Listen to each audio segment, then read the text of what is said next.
Chapter 6. The Journey from Platform 9 3/4. Harry's last month with the Dursleys wasn't fun. True, Dudley was now so scared of Harry he wouldn't stay in the same room, while Aunt Petunia and Uncle Vernon didn't shut Harry in his cupboard, force him to do anything, or shout at him. In fact, they didn't speak to him at all. Half terrified, half furious, they acted as though any chair with Harry in it were empty. Although this was an improvement in many ways, it did become a bit depressing after a while. Harry kept to his room, with his new owl for company. He had decided to call her Hedwig, a name he had found in A History of Magic. His school books were very interesting. He lay on his bed reading late into the night, Hedwig swooping in and out of the open windows as she pleased. It was lucky that Aunt Petunia didn't come in to vacuum any more, because Hedwig kept bringing back dead mice. Every night before he went to sleep, Harry ticked off another day on the piece of paper he had pinned to the wall, counting down to September the 1st. On the last day of August, he thought he'd better speak to his aunt and uncle about getting to King's Cross Station the next day. So he went down to the living room, where they were watching a quiz show on television. He cleared his throat to let them know he was there, and Dudley screamed and ran from the room. Uncle Vernon?" Uncle Vernon grunted to show he was listening. I need to be at King's Cross tomorrow to go to Hogwarts." Uncle Vernon grunted again. "Would it be all right if you gave me a lift?" Grunt. Harry supposed that meant yes. "Thank you." He was about to go back upstairs when Uncle Vernon actually spoke. "Funny way to get to wizard school, the train. Magic carpets all got punctures, had they?" Harry didn't say anything. "Where's this school, anyway?" "I don't know," said Harry, realizing this for the first time. He pulled the ticket Hagrid had given him out of his pocket. "I just take the train from platform 9 3/4 at 11 o'clock," he read. His aunt and uncle stared. "Platform what?" 9 3/4. "Don't talk rubbish," said Uncle Vernon. "There's no platform 9 3/4. "It's on my ticket." "Barking," said Uncle Vernon. "Howling mad, the lot of them. You'll see. You just wait. All right, we'll take you to King's Cross. We're going up to London tomorrow anyway, or I wouldn't bother." "Why are you going to London?" Harry asked, trying to keep things friendly. "Taking Dudley to the hospital," growled Uncle Vernon. "Got to have the ruddy tail removed before he goes to smell things." Harry woke at 5 o'clock the next morning and was too excited and nervous to go back to sleep. He got up and pulled on his jeans because he didn't want to walk into the station in his wizard's robes. He changed on the train. He checked his Hogwarts list yet again to make sure he had everything he needed, saw that Hedwig was shut safely in her cage, and then paced the room, waiting for the Dursleys to get up. 2 hours later, Harry's huge, heavy trunk had been loaded into the Dursleys' car. Aunt Petunia had talked Dudley into sitting next to Harry, and they had set off. They reached King's Cross at 10:30. Uncle Vernon dumped Harry's trunk onto a cart and wheeled it into the station for him.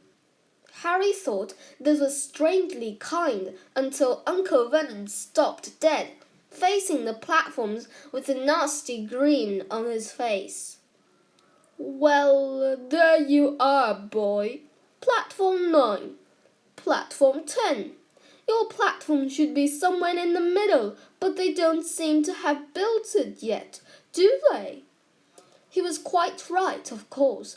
There was a big plastic number 9 over one platform and a big plastic number 10 over the one next to it, and in the middle, nothing at all.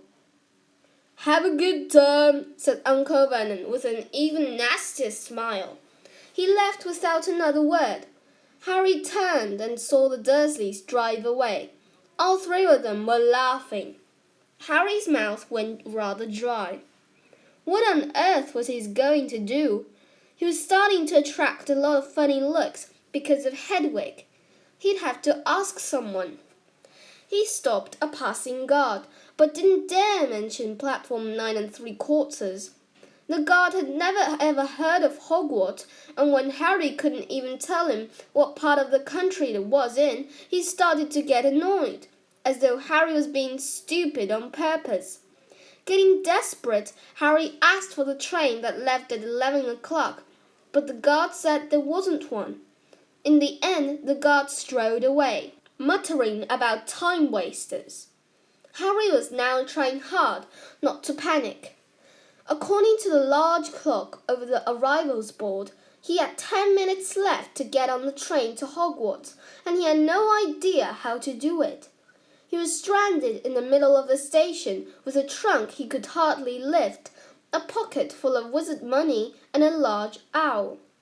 Hagrid must have forgotten to tell him something you had to do, like tapping the third brick on the left to get into Diagon Alley. He wondered if he should get out his wand and start tapping the ticket inspector's stand between platforms 9 and 10. At that moment, a group of people passed just behind him, and he caught a few words of what they were saying. "Packed with muggles, of course." Harry swung round. The speaker was a plump woman who was talking to 4 boys, all with flaming red hair.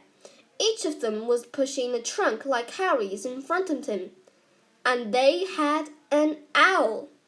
Heart hammering, Harry pushed his cart after them. They stopped, and so did he, just near to hear what they were saying. "Now, what's the platform number?" said the boy's mother. 9 3/4, piped a small girl, also red-headed, who was holding her hand. "Mom, can't I go?" "You're not old enough, Ginny. Now be quiet." "All right, Percy, you go first." What looked like the oldest boy marched towards platforms 9 and 10. Harry watched, careful not to blink in case he missed it. But just as the boy reached the dividing barrier between the 2 platforms, a large crowd of tourists came swarming in front of him, and by the time the last backpack had cleared away, the boy had vanished. "Fred, you next," the plump woman said. "I'm not Fred, I'm George," said the boy. "Honestly, woman, you call yourself our mother. Can't you tell I'm George?" "Sorry, George dear." "Only joking, I'm Fred," said the boy, and off he went. His twin called after him to hurry up, and he must have done so because a second later he had gone. But how had he done it? Now the third brother was walking briskly toward the barrier. He was almost there, and then quite suddenly he wasn't anywhere. There was nothing else for it. "Excuse me," Harry said to the plump woman. "Hello, dear," she said. "First time at Hogwarts? Ron's new too." She pointed at the last and youngest of her sons. She was tall, thin, and gangling, with freckles, big hands and feet, and a long nose. "Yes," said Harry. The thing is, I don't know how to get onto the platform," she said kindly, and Harry nodded. "Not to worry," she said. "All you have to do is walk straight at the barrier between platforms 9 and 10. Don't stop and don't be scared you'll crash into it. That's very important. Best do it at a bit of run if you're nervous. Go on. Go now before Ron." Okay," said Harry. He pushed his trolley around and stared at the barrier. It looked very solid. He started to walk toward it. People jostled him on their way to platforms 9 and 10. Harry walked more quickly. He was going to smash right into the barrier, and then he'd be in trouble. Leaning forward on his cot, he broke into a heavy run. The barrier was coming nearer and nearer. He wouldn't be able to stop. The cart was out of control. He was a foot away. He closed his eyes, ready for the crush. It didn't come. He kept on running. He opened his eyes. A scarlet steam engine was waiting next to a platform packed with people. A sign overhead said Hogwarts Express, 11 o'clock. Harry looked behind him and saw a wrought iron archway where the barrier had been, with the words Platform 9 3/4 on it. He had done it. Smoke from the engine drifted over the heads of the chattering crowd, while cats of every colour wound here and there between their legs. Owls hooted to one another in a disgruntled sort of way over the babble and the scraping of heavy trunks. The first few carriages were already packed with students, some hanging out of the window to talk to their families, some fighting over seats. Harry pushed his cart off down the platform in search of an empty seat. He passed a round-faced boy who was saying, "Gran, I've lost my toad again." "Oh, Neville," he heard the old woman sigh. A boy with dreadlocks was surrounded by a small crowd. "Give us a look, Lee, go on." The boy lifted the lid of a box in his arms, and the people around him shrieked and yelled as something inside poked out a long, hairy leg. Harry pressed on through the crowd until he found an empty compartment near the end of the train. He put Hedwig inside first and started to shove and heave his trunk toward the train door. He tried to lift it up the steps, but could hardly raise one end, and twice he dropped it painfully on his foot. "Want a hand?" It was one of the red-haired twins he'd followed through the barrier. "Yes, please," Harry panted. "Oi, Fred, come in and help." With the twins' help, Harry's trunk was at last tucked away in a corner of the compartment. "Thanks," said Harry, pushing his sweaty hair out of his eyes. "What's that?" said one of the twins suddenly, pointing at Harry's lightning scar. "Blimey," said the other twin. "Are you?" "He is," said the first twin. "Aren't you?" he added to Harry. "What?" said Harry. "Harry Potter," chorused the twins. "Oh, him," said Harry. Yes, I am." The two boys gawked at him, and Harry felt himself turning red. Then, to his relief, a voice came floating in through the train's open door. "Fred, George, are you there?" "Coming, Mom." With a last look at Harry, the twins hopped off the train. Harry sat down next to the window, where, half hidden, he could watch the red-haired family on the platform and hear what they were saying. Their mother had just taken out her handkerchief. "Ron, you've got something on your nose." The youngest boy tried to jerk out of the way, but she grabbed him and began rubbing the end of his nose. "Mom, get off!" He wriggled free.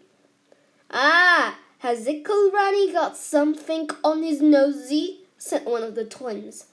"Shut up," said Ron. "Where's Percy?" said the mother. "He's coming now." The oldest boy came striding into sight.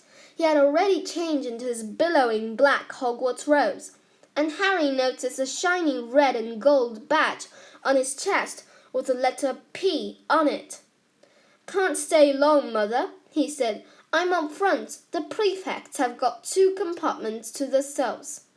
"Oh, are you a prefect, Percy?" said one of the twins, with an air of great surprise. "You should have said something. We had no idea." "Hang on, I think I remember him saying something about it," said the other twin. "Once or twice, a minute, all summer, "Oh, shut up," said Percy, the prefect. "How come Percy gets new robes anyway?" said one of the twins. "Because he's a prefect," said their mother fondly. "All right, dear. Well, have a good term, and send me an owl when you get there." She kissed Percy on the cheek, and he left. Then she turned to the twins. "Now, you two, this year you behave yourselves. If I get one more owl telling me you've blown up a toilet, or blown up a toilet? We've never blown up a toilet. Great idea, though. Thanks, Mum. It's not funny. And look after Ron." "Don't worry, Iker Runnykins is safe with us." "Shut up," said Ron again. He was almost as tall as the twins already, and his nose was still pink where his mother had rubbed it. "Hey, Mom, guess what? Guess who we just met on the train?" Harry leaned back quickly so they couldn't see him looking. "You know that black-haired boy who was near us in the station? Know who he is?" "Who?" "Harry Potter!" Harry heard the little girl's voice. "Oh, Mom, can I go on the train and see him? Mom, oh, please." "You've already seen him, Ginny, and the poor boy isn't something you goggle at in a zoo. Is he really, Fred? How do you know?" "Asked him. Saw his scar. It's really there like a lightning." "Poor dear. No wonder he was alone. I wondered. He was ever so polite when he asked how to get onto the platform." "Never mind what. Do you think he remembers what you know who looks like?" Their mother suddenly became very stern. "I forbid you to ask him, Fred. No, don't you dare. As though he needs reminding of that on his first day at school." "All right, keep your hair on." A whistle sounded. "Hurry up," their mother said, and the three boys clambered onto the train. They leaned out of the window for her to kiss them goodbye, and the younger sister began to cry. "Don't, Ginny. We'll send you loads of owls. We'll send you a Hogwarts toilet seat." "George!" "Only joking, Mum."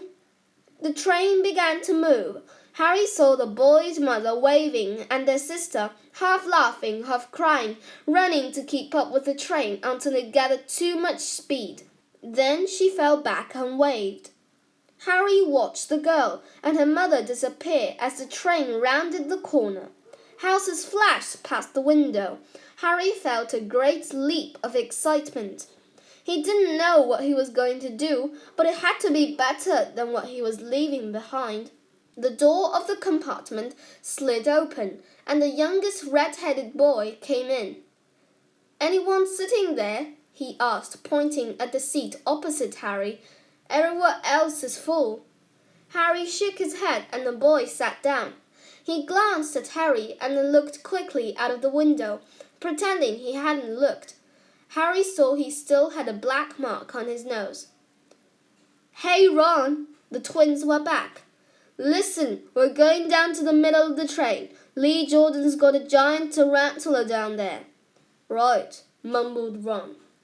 "Harry," said the other twin, "did we introduce ourselves? Fred and George Weasley. And this is Ron, our brother. See you later then." "Bye," said Harry and Ron. The twins slid the compartment door shut behind them. "Are you really Harry Potter?" Ron blurted out. Harry nodded. "Oh, well, I thought it might be one of Fred and George's jokes," said Ron. "And have you really got, He pointed at Harry's forehead. Harry pulled back his bangs to show the lightning scar. Ron stared. "So that's where you-know-who?" "Yes," said Harry, "but I can't remember it." "Nothing?" said Ron eagerly. "Well, I remember a lot of green light, but nothing else." "Wow," said Ron. He sat and stared at Harry for a few moments. Then, as though he had suddenly realized what he was doing, he looked quickly out of the window again. "Are all your family wizards?" asked Harry, who found Ron just as interesting as Ron found him. Yes, I think so," said Ron. "I think Mum's got a second cousin who's an accountant, but we never talk about him." "So you must know loads of magic already." The Weasleys were clearly one of those old wizarding families the pale boy in the Diagon Alley had talked about. "I heard you went to live with Muggles," said Ron. "What are they like?" "Horrible. Well, not all of them. My aunt and uncle and cousin are, though. Wish I'd had 3 wizard brothers." "5," said Ron. For some reason he was looking gloomy. "I'm the 6th in our family to go to Hogwarts. You could say I've got a lot to live up to. Bill and Charlie have already left. Bill was head boy and Charlie was captain of Quidditch. Now Percy's a prefect. Fred and George mess around a lot, but they still get really good marks and everyone thinks they're really funny. Everyone expects me to do well as the others, but if I do, it's no big deal because they did it first. You never get anything new either, with 5 brothers. I've got Bill's old robes, Charlie's old wand, and Percy's old rat." Ron reached inside his jacket and pulled out a fat grey rat, which was asleep. "His name is Scabbers and he's useless. He hardly ever wakes up. Percy's got an owl from my dad for being made a prefect, but they couldn't I got Scabbers instead." Ron's ears went pink. He seemed to think he'd said too much because he went back to staring out of the window. Harry didn't think there was anything wrong with not being able to afford an owl. After all, he never had any money in his life until a month ago, and he told Ron so, all about having to wear Dudley's old clothes and never getting proper birthday presents. This seemed to cheer Ron up.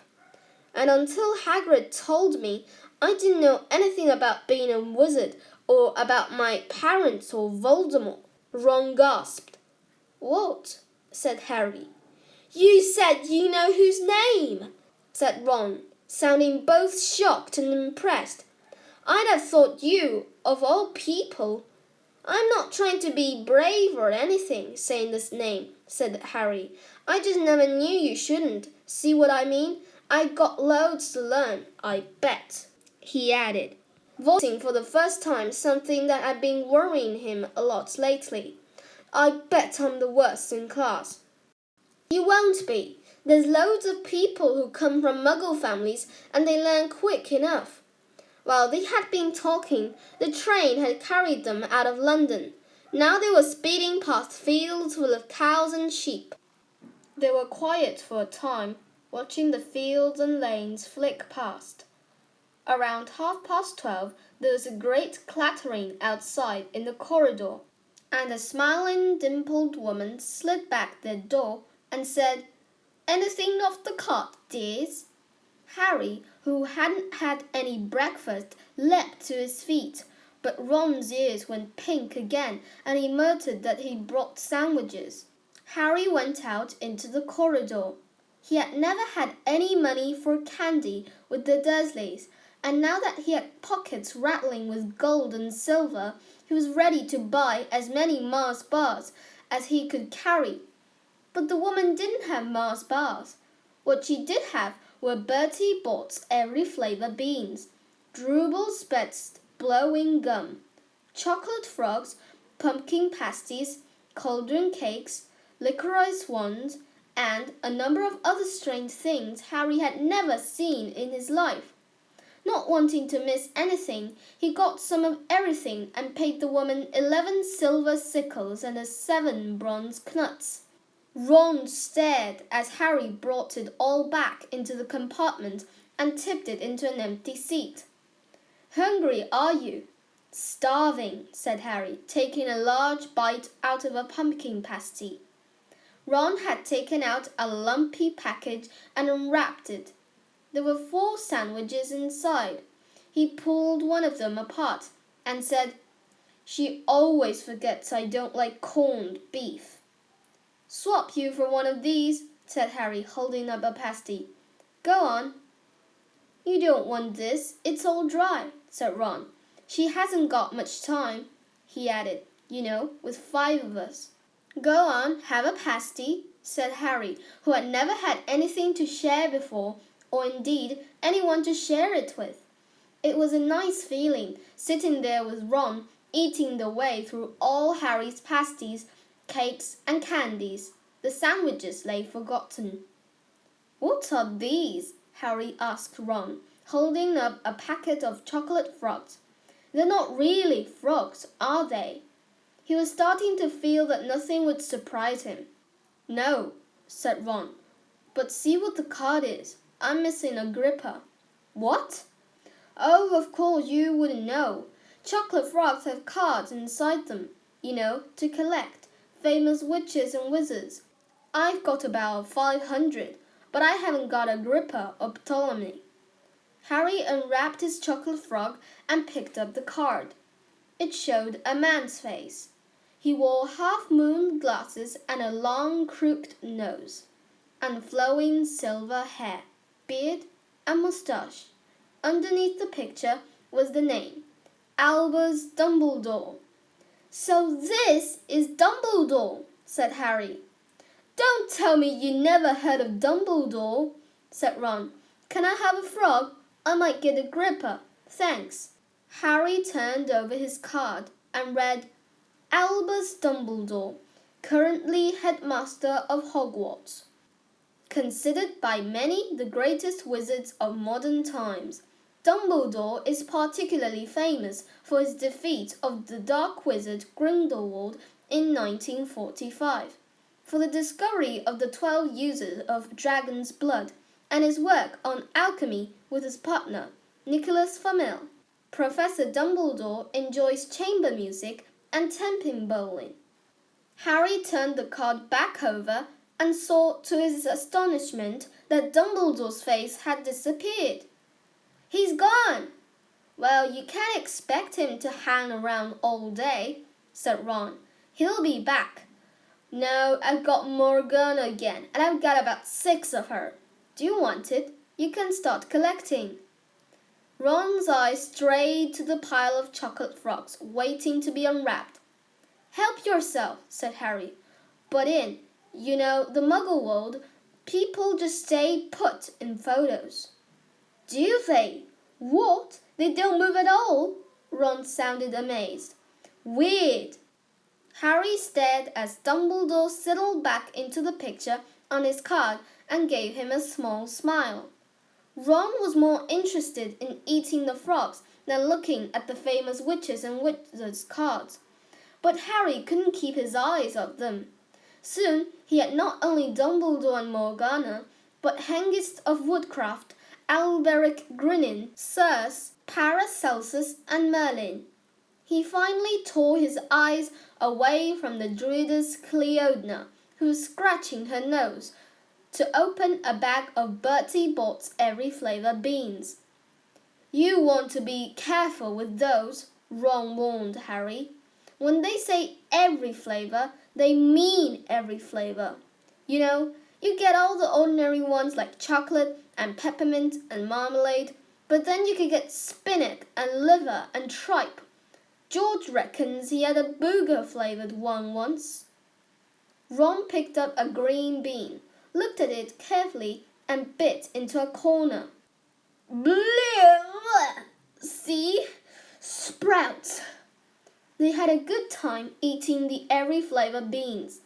Harry got toast, coconut, baked bean, strawberry, curry, grass, coffee, sardine, and was even brave enough to nibble the end of a funny grey one Ron wouldn't touch, which turned out to be pepper. The countryside was now flying past the window, was becoming wilder. The neat fields had gone. Now there were woods, twisting rivers, and dark green hills. There was a knock on the door of their compartment, and the round-faced boy Harry had passed on the platform 9 3/4 came in. He looked tearful. "Sorry," he said, "but have you seen a Told at all?" When they shook their heads, he wailed, "I've lost him! He keeps getting away from me!" "He'll turn up," said Harry. "Yes," said the boy miserably. "Well, if you see him—" He left. "Don't know why he's so bothered," said Ron. "If I brought a Told, I'd lose it as quick as I could. Mind you, I brought Scabbers, so I can't talk." The rat was still snoozing on Ron's lap. "He might have died and you wouldn't know the difference," said Ron in disgust. "I tried to turn him yellow yesterday to make him more interesting, but the spell didn't work. I'll show you. Look." He rummaged around in his trunk and pulled out a very battered-looking wand. It was chipped in places, and something white was glinting at the end. "Unicorn's ears nearly poking out. Anyway," he had just raised his wand when the compartment door slid open again. The toadless boy was back, but this time he had a girl with him. She was already wearing her new Hogwarts robes. "Has anyone seen a toad? Neville's lost one," she said. She had a bossy sort of voice, lots of bushy brown hair, and rather large front teeth. "We've already told him we haven't seen it," said Ron, but the girl wasn't listening. She was looking at the wand in his hand. "Oh, are you doing magic? Let's see it then." She sat down. Ron looked taken aback. All right." He cleared his throat. "Sunshine, daisies, butter, mellow, turn this stupid fat rat yellow." He waved his wand, but nothing happened. Scabbers stayed grey and fast asleep. "Are you sure that's a real spell?" said the girl. "Well, it's not very good, is it? I've tried a few simple spells just for practice, and it's all worked for me. Nobody in my family's magic at all. It was ever such a surprise when I got my letter. But I was ever so pleased, of course. I mean, it's the very best school of witchcraft there is, I've heard. I've learned all our course books by heart, of course. I just hope it will be enough. I'm Hermione Granger, by the way. Who are you?" She said all this very fast. Harry looked at Ron and was relieved to see by his stunned face that he hadn't learned all the course books by heart either. "I'm Ron Weasley," Ron muttered. "Harry Potter," said Harry. "Are you really?" said Hermione. "I know all about you, of course. I got a few extra books for background reading, and you're in Modern Magical History and the Rise and Fall of the Dark Arts and Great Wizarding Events of the 20th Century." "Am I?" said Harry, feeling dazed. "Goodness, didn't you know? I'd have found out everything I could if it was me," said Hermione. "Do either of you know what house you'll be in? I've been asking around and I hope I'm in Gryffindor. It sounds by far the best. I heard Dumbledore himself was in it, but I suppose Ravenclaw wouldn't be too bad. Anyway, we'd better go and look for Neville's toad. You two had better change, you know. I expect we'll be there soon." And she left, taking the toadless boy with her. "Whatever house I'm in, I hope she's not in it," said Ron. He threw his wand back into his trunk. "Stupid spell. George gave it to me. Bet he knew it was a dud." "What house are your brothers in?" asked Harry. "Gryffindor," said Ron. Gloom seemed to be settling on him again. "Mum and Dad were in it too. I don't know what they'll say if I'm not. I don't suppose Ravenclaw would be too bad, but imagine if they put me in Slytherin." "That's the house you know who was in." "Yeah," said Ron. He flopped back into his seat, looking depressed. "You know, I think the ends of Scabbers' whiskers are a bit lighter," said Harry, trying to take Ron's mind off houses. "So, what do your oldest brothers do now that they've left anyway?" Harry was wondering what a wizard did once he finished school. "Charlie's in Romania studying dragons, and Bill's in Africa doing something for Gringotts," said Ron. "Did you hear about Gringotts? It's been all over the Daily Prophet, but I don't suppose you get that with the Muggles. Someone tried to rob a high-security vault." Harry stared. "Really? What happened to them?" "Nothing. That's why it's such big news. They haven't been caught. My dad says it must be a powerful dark wizard to get around Gringotts. But they don't think they took anything. That was odd. 'Cause everyone gets scared when something like this happens in case you know who's behind it. Harry turned this news over in his mind. He was starting to get a prickle of fear every time you know who was mentioned. He supposed this was all part of entering the magical world, but it had been a lot more comfortable saying Voldemort without worrying. What's your Quidditch team? Ron asked. I don't know any, Harry confessed. What? Ron looked dumbfounded. Oh, you wait. It's the best game in the world. And he was off, explaining all about the 4 balls and the position of the 7 players, describing famous games he'd been to with his brothers and the broomstick he'd like to get if he had the money. He was just taking Harry through the finer points of the game when the compartment door slid open yet again. But it wasn't Neville the Toddler's boy or Hermione Granger this time. 3 boys entered, and Harry recognized the middle one at once. It was the pale boy from Madame Malkin's robe shop. She was looking at Harry with a lot more interest than he'd shown back in Diagon Alley. Is it true, he said, they're saying all down the train that Harry Potter is in this compartment? So too, isn't it? Yes, said Harry. He was looking at the other boys. Both of them were thick-set and looked extremely mean, standing on either side of the pale boy. They looked like bodyguards. Oh, this is Crabbe and this is Goyle, said the pale boy carelessly, noticing where Harry was looking. And my name's Malfoy, Draco Malfoy. Ron gave a slight cough, which might have been hiding a snigger. Draco Malfoy looked at him. Think my name's funny, do you? No need to ask who you are. My father told me all the Weasleys had red hair, freckles, and more children than they can afford. He turned back to Harry. You'll soon find out some wizarding families are much better than others, Potter. You don't want to go making friends with the wrong sort. I can help you there. He held out his hand to shake Harry's, but Harry didn't take it. I think I can tell who the wrong sort are for myself, thanks, he said coolly. Draco Malfoy didn't go red, but a pink tinge appeared in his pale cheeks. I'd be careful if I were you, Potter, he said slowly. Unless you're a bit politer, you go the same way as your parents. They didn't know what was good for them, either.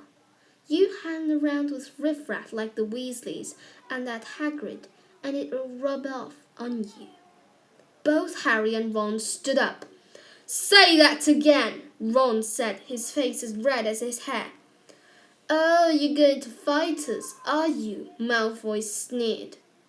Unless you get out now, said Harry, more bravely than he felt, because Crabbe and Goyle were a lot bigger than him or Ron. But we don't feel like leaving, do we, boys? We've eaten all of our food, and you still seem to have some. Goyle reached towards the chocolate frogs next to Ron. Ron leapt forward, but before he so much as touched Goyle, Goyle let out a horrible yell. Scabbers the rat was hanging off his finger. Sharp little teeth sunk deep into Goyle's knuckle.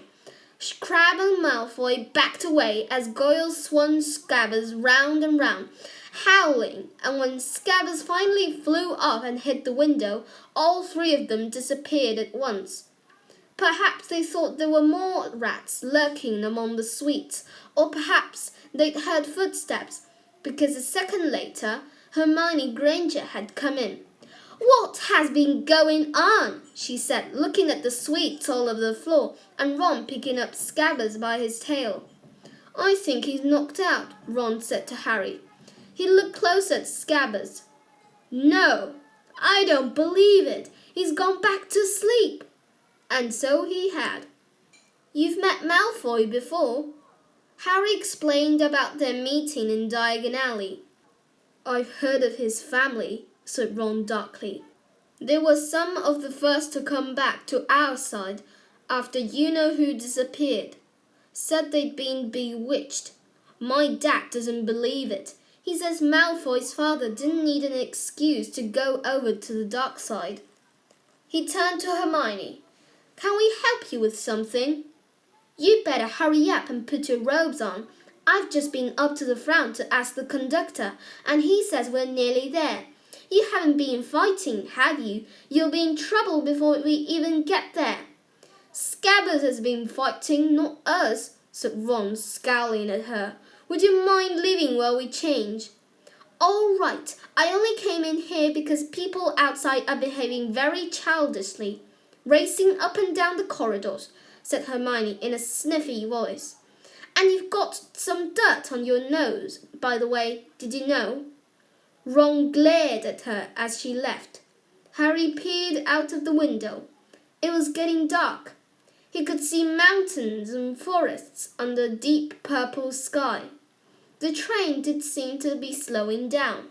He and Ron took off their jackets and pulled on their long black robes. Ron's were a bit short for him. You could see his sneakers underneath them.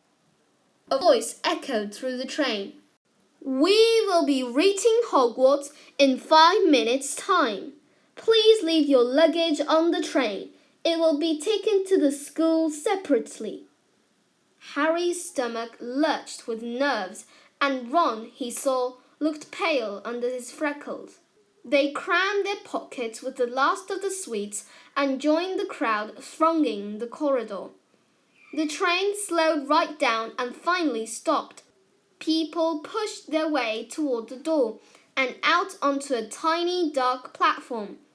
Harry shivered in the cold night air. Then a lamp came bobbing over the heads of the students, and Harry heard a familiar voice. First years over here. All right there, Harry. Hagrid's big hairy face beamed over the sea of heads. Come on, follow me. Any more first years? Mind your step. Now, first years, follow me. Slipping and tumbling, they followed Hagrid down what seemed to be a steep, narrow path. It was so dark on either side of them that Harry thought there must be thick trees there. Nobody spoke much. Neville, the boy who kept losing his toad, sniffed once or twice. You get your first sight of Hogwarts in a sec, Hagrid called over his shoulder. Just round this bend here. There was a loud "Ooh!" The narrow path had opened suddenly onto the edge of the great black lake. Perched atop a high mountain on the other side, its windows sparkling in the starry sky, was a vast castle with many turrets and towers. "No man fought to a boat," Hagrid called, pointing to a fleet of little boats sitting in the water by the shore. Harry and Ron were followed into their boat by Neville and Hermione. "Everyone in!" shouted Hagrid, who had a boat to himself. "Right then, forward!" And the fleet of the little boats moved off all at once, gliding across the lake, which was as smooth as glass. Everyone was silent, staring up at the great castle overhead. It towered over them as they sailed nearer and nearer to the cliff on which it stood. "Heads down!" yelled Hagrid as the first boats reached the cliff. They all bent their heads, and the little boats carried them through a curtain of ivy that hid a wide opening in the cliff face. They were carried along a dark tunnel, which seemed to be taking them right underneath the castle, until they reached a kind of underground harbour, where they clambered out onto rocks and pebbles. "Oi, you there! Is this your toad?" said Hagrid, who was checking the boats as people climbed out of them. "Trevor!" cried Neville blissfully, holding out his hands. Then they clambered up a passageway in the rock after Hagrid's lamp, coming out at last onto smooth, damp grass right in the shadow of the castle. They walked up a flight of stone steps and crowded around the huge oak front door. Everyone here? You there, still got your toad? Hagrid raised a gigantic fist and knocked 3 times on the castle door.